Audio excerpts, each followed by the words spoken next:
እሺ መጀመሪያ ያው ከኦቲዝም ስፔክትረም ዲስኦርደር ምንድነው ከሚለው እንጀምርና ኦቲዝም ስፔክትረም ዲስኦርደር ምንድነው? እሺ ኦቲዝም ስፔክትረም ዲስኦርደር በሚሊዮን የሚቆጠሩ ህጻናቶችና አዋቂዎችን አፌክት የሚያደርግ ኮንዲሽን ነው። ስሙ እንደሚናገረው ኖርማሊ ኦቲዝም ስፔክትረም ዲስኦርደር ስንል ኒውሮ ዴቨሎፕመንታል ኮንዲሽን ነው። ስለ አይምሮ የተወሰነ ውስንነት ሲኖራቸው ማለት ነው። አንድ ህፃን ወይ አዋቂ ኦቲዝም ስፔክትረም ዲስኦርደር አለው ለማለት የምንጠቀማቸው ክራይቴሪያዎች አሉ። ዲኤስኤም-5 ይባላሉ።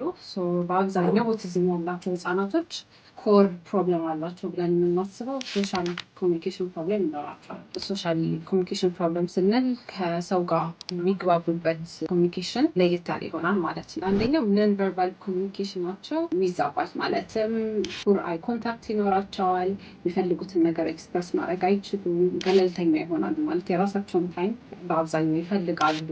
ሌላኛው ኮሚኒኬሽን ላይክ ነን ቨርባል ሊሆን ይችላል። ላንጉጅ ዴቨሎፕመንታቸው ዲሌይድ ሊሆን ይችላል። ሌላኛው ደግሞ ሪፒቲቲቭ ሪስትሪክቲቭ የሆነ ቢሄቪየር ይኖራቸዋል ብለን እናስባለን። ማለት የባህሪ ችግሮች ይኖራቸዋል። ስለዚህ አንድ ነገር ላይ ፊክሴት ሲያደርጉ በጣም ፊክሴት ያደርጋሉ። የሆነ ፓተርን ካላቸው ከሱ ፓተርን ውጭ መጠቀም አይችሉም። እንዴ ደግሞ ሃንድ ፍላፒንግ የምንለው ወይም ደግሞ ሮኪንግ ሰውነታቸው ተደጋጋሚ የሆነ ፖዚሽን ላይ መንቀሳቀስ ይጀምራሉ። ይሄ ሪፒቲቲቭ የሆነ ባህሪዎች ይኖራቸዋል ማለት ነው። ሌላኛው ያው ዴይ ቱ ዴይ አክቲቪቲያቸው አፌክትድ ይሆናል ቢኮዝ ኦፍ ዲስ ስኪል። ስለዚህ በአብዛኛው ህጻናቶች እንደዚህ አይነት ምልክቶችን ያመጡ ከሆነ ምርመራዎችን ማድረግ ይኖርባቸዋል።